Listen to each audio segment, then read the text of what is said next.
All right, now it's time for Titanfall spoilers. So if you don't want spoilers, stop listening. Okay, just so you know what I'm up to, GB. Right. Since we're spoiling it, I just beat Viper on the top of the spaceship, and I grabbed the Ark, and then it goes to to the beginning of the next level, which I haven't started yet. Right. Gotcha. Yes. Okay. Well, BT's a lesbian. I figured as much. Spoiler. Okay, Yeah. so I'm assuming the gimmick you were talking about earlier was the time travel. It is the coolest thing. How cool is that time travel gimmick? That whole level, I really should have been like 3 times as long, or at least have it for more of the game, I guess. Yeah, I was so disappointed when they took it away from you. It's so good. Like I love that it doesn't really like totally explain why there's giant lizard creatures that are trying to kill you as well. Well, because you're in the present and everything's dilapidated, and now there are monsters there instead. Right. Well, sure. Of course. That's the wildlife of the area. Just like if your house turned to ruin in 15 years, it'd be overrun with bears. Yeah, I know they said like 2 lines about it, but all of a sudden there's just giant everywhere. lizard creatures. Right. They're everywhere. Otherwise, it would be boring. Right. Oh, it's so good. Like not only for the combat, but like the puzzles, like it's light puzzles, but it's still kind of like satisfying of like, I'm running on a wall and there's fire there. So I should hit the button to time travel to the future. So I can like that fire goes away and this wall is here. The past. I thought it was the past where everything was normal. Whatever. I lost track of when things were. Right. But if it looks nice and clean, it's the past. If it's all broken up and on fire, it's the future. Of course. As things go. Mm-hmm. It reminded me of Singularity. Cool. Remember Singularity? Mm-hmm. Yes, it did remind me of Singularity. Except this was actually probably might be a little bit more well done. So yeah, no, it's just so cool. That whole thing, it's sneaking up on a guy, knocking him down, and then a whole bunch of guys run at you, and you switch, and you can see the blue dots for a second, so you know where to stand behind. And switching back. You're killing the people that are on your side, kind of, right? No, they're the bad guys. They're the bad guys. All of them? Mm-hmm. I felt like I was murdering people just to get through that level that I didn't need to be murdering. No, they're all part of that other, what is it, the IMF, or am I making that up? It's some thing. Acronym? I don't know. Yeah, like they're I part said, of the bad guy. The storyline in Call of Duty is much easier to follow. This one is just like there's these bad guys and we're killing them for some reason. Mm-hmm. Which I guess was a continuation of that multiplayer campaign thing in the first game. I would have liked the ability to customize my loadout for my Titan, as opposed to just having the 6 or whatever it is, 8 different options. It was nice that you could just, sort of sort through them on the fly, though. Yeah, it's nice that you could sort through them on the fly, but I found times where I'd be like, I'd like to have that gun and this sidearm and this defense. Right. Not this loadout. Yep. But that's the multiplayer for you. Yeah, exactly. I thought it was okay. Being in the Titan is not as satisfying as being a pilot. But it allows for them to have boss battles. Yeah. And that seems to be, and it works that way. I mean, it's good that they keep being in the Titan limited to really just those times where you need to be in the Titan, as opposed to having full on really long stretches of being in the Titan, because that wouldn't work. Right. Yeah. I mean, it's the like perfect mixture of the two is kind of neat. The assembly line level before the time travel is fantastic as well. Mm-hmm. Oh yeah, you're that whole thing where you're climbing up the wall and the prefab houses is, while they're building the houses, that whole thing is cool. And climbing up to the top of the dome, where you lose all sense of direction because the houses are sideways. It's pretty cool.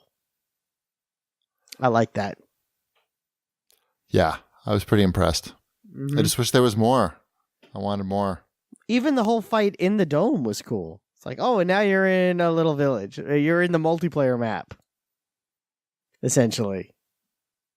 And you have to get through that. I thought that was kind of cool. So, Its game's got a lot going on. It's a shame there isn't more of it.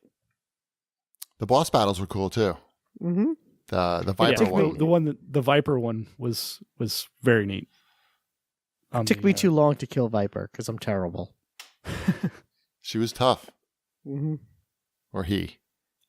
Viper was the he. He was Top Gun. Mm-hmm. Well, yeah, I enjoyed it, but I couldn't believe I beat it in for $3 at Redbox. Call of Duty took me longer. Maybe I just had more free time. I don't know. Well, the Call of Duty had the side missions as well. Right. Like if this one had some side missions, you could go off and do like, well, here's a time travel mission, or here's a mission where stuff's flipping around that you got to platform through. Then this one, it seems like, and they had the collecting the helmets, but there was no reason to collect the helmets other than I collected the helmets. I was okay with that because sometimes I don't like that in these linear games because it just gives you a reason to go to a dead end to pick something stupid up. And it's like, why would my character be doing this? Yeah, well, I don't think it needed to be there. Right, I don't think they needed to be there at all. Yeah. I collected quite a few of them just because they were shiny and I could see them. Uh-huh, yeah.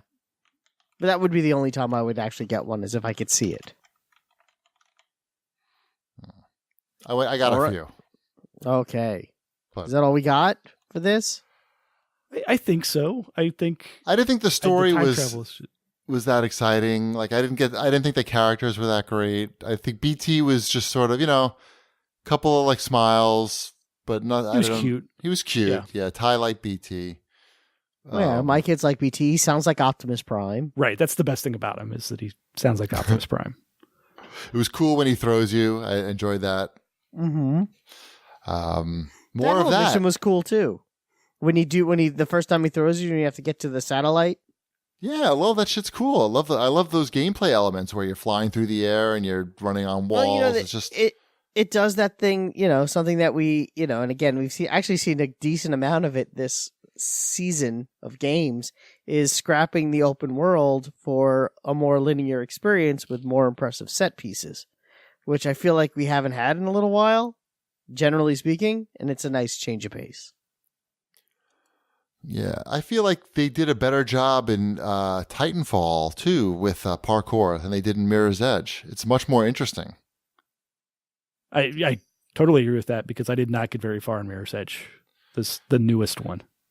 I didn't play the newest one, but... It was a lot like the old one. It was kind of slow and, I don't know, just bland to look at. It's on EA Access, the whole game, if you want to play it. Oh, wow. I don't think I want to play it, but maybe. We'll see. I think that's why it's on EA Access. All right, well, anything else for Titanfall? Any big spoilers? There's not that much to spoil, I don't think. No, there's not a lot to spoil other than gameplay mechanics, because the characters are very much... the characters are very much like just stereotypical, almost like Street Fighter level of stereotypes. Like, here's the big Russian guy, and right. It's like this. Why does this character exist?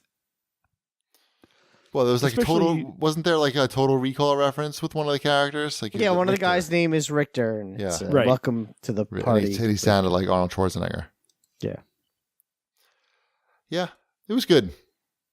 I'd recommend renting it if you don't care about the multiplayer, because it's over fast. And I don't think you're not going to play through that single player again, right? Even though it was great fun. Is there a level select on it? I feel like there's level select. So I don't know. There's a chance I would do the time travel one again.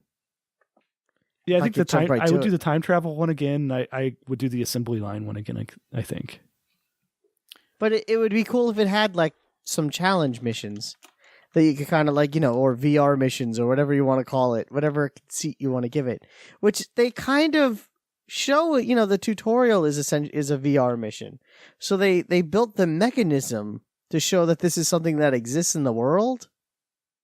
So they could theoretically have single player DLC as these VR missions that they already established exist. Maybe more computers you can hack with knives. Oh, you mean data knives? Yes. Oh, I love me some data knives. Okay, sometimes cool things are dumb. Sometimes it can be the conceit of dumbness for the sake of cool. I just picture they like got to the point where like, all right, we got to hack these computers somehow, and the guy was just like, we can't just go up there and hit a button. Let's just do the dumbest thing possible. And the guy's like, well, Swiss Army knife that also hacks computers. And the guy was like, okay, so you just like plugs into the USB on the back of the knife? No, we jam the knife down into a slot into the computer. And then normally where like the compass would be on a hunting knife, that's where like the LED readout is, so you can see how your hack is going along. Perfect. Let's go with that.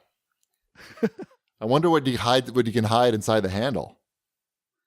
There's probably some good shit in there. Probably just a needle and thread. Data gum, maybe, or something. Data fishing pole. Data matches. Matches.